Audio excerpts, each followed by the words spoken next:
Shalom, perkenalkan nama saya Devin Sian dari Prodi D3 Teknologi Komputer dengan NIM 433240044. Hari ini saya akan menjelaskan tentang 5 soal yang kuis yang dilaksanakan sekitar 3 hari yang lalu. Soal pertama yaitu ada 2 stand kios penjual es krim warna-warni dengan 4 warna es krim. Es krim pada stand pertama dibuat dengan mengikuti instruksi sebagai berikut. Mulai dengan corong kosong, ambil warna secara sembarang atau random, tambahkan 2 bulatan berwarna sama, tambahkan 1 bulatan dengan warna berbeda. Jika tingginya sudah sesuai yang diminta, berhenti. Jika belum, kembali langkah 1. Es krim pada stand kedua tidak mengikuti instruksi tersebut. Tantangannya, yang mana merupakan es krim stand kedua. Gambar yang tersedia hanya memperlihatkan beberapa susunan awal. Jadi jawabannya yaitu yang B. Yaitu B. Es krim B adalah satu-satunya es krim yang jelas tidak mengikuti instruksi. Dimulai dengan benar dengan menempatkan 2 rasa yang sama yang diikuti oleh salah satu rasa yang berbeda. Tetapi kemudian menambahkan 2 sendok rasa yang berbeda ketika seharusnya menambahkan 2 sendok rasa yang sama. Jawaban A, C, dan D salah karena mereka mengikuti instruksi setidaknya sejauh yang dapat kita lihat. Kita juga disuruh untuk mengidentifikasi es krim dari stand kedua.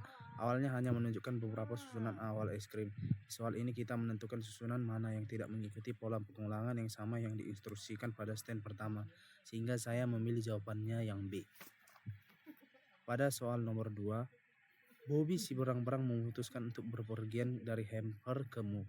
Pada peta lingkaran adalah sebuah kotak dan sebuah garis adalah sebuah ruas jalan tol 2 arah yang menghubungkan kedua kota. Huruf menunjukkan nama kota. Angka menunjukkan biaya yang harus dibayar saat masuk jalan tol yang menghubungkan 2 kota tersebut. Mobil dapat berpindah arah saat ada sebuah persimpangan tapi tetap harus membayar penuh jalan yang dimasukinya. Misalnya untuk berpergian dari kota B ke C dapat dipilih jalan sehingga membayar 24 dengan 18 tambah 6. Berapa biaya paling murah dari Hampar ke Muk? Isikan sebuah bilangan bulat. Jadi jawabannya itu untuk membuktikan bahwa jalur ini optimal, seseorang dapat membandingkan pilihan dengan cara berikut. Jalan termurah yang dapat saya temui yaitu 41. Mari kita coba mencari jalan yang lebih murah pada awalnya. Tes bahwa itu melalui jalan A dengan biaya 13. Jadi orang harus menemukan jalur dari Kemuk yang lebih murah dari 41 kurang 13 sama dengan 28.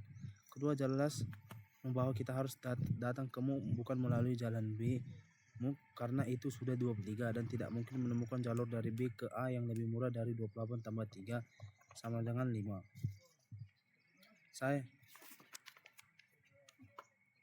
Harper ke A, C ke Muk, 13 tambah 6 sama tambah 23 sama dengan 41. Ini merupakan biaya atau jalur terpendek yang dapat dilalui sehingga saya memilih jawabannya yang tersebut. Soal nomor 3. Bob bekerja di stasiun pusat kota dan jam kerja dimulai pukul 8. Bob akan didenda jika datang terlambat. Setiap 15 menit terlambat, ia harus membayar denda sebesar 10.000. Misalnya, jika ia tiba sebelum pukul 8.15 maka ia tidak didenda. Jika ia datang pukul 8.20 maka ia akan didenda 10.000. Pagi ini Bob ketiduran dan tiba di stasiun keberangkatan pukul 8.08. Jadi pembahasannya, saya memilih jawabannya yang A, yaitu Wirawiri. Wirawiri yang merupakan jalur yang paling tepat untuk jalur yang paling tepat untuk si Bob sebagai transportasi untuk menuju pekerjaannya. Jalur ini kemungkinan kereta ini sangat besar, memiliki waktu keberangkatan paling cepat atau lebih fleksibel. Dan menggunakan ini Wirawiri hanya terlambat sedikit dan denda paling kecil pada opsi lain terdapat pada Wirawiri ini, sehingga jawabannya yang A. Pada soal 4, lingkaran hijau melambangkan pohon dan garis coklat melambangkan jalan. Perhatikan bahwa huruf yang sama dapat dipakai melambangkan pohon. Trayek dari pohon F ke pohon B dapat dituliskan sebagai FDE CAB.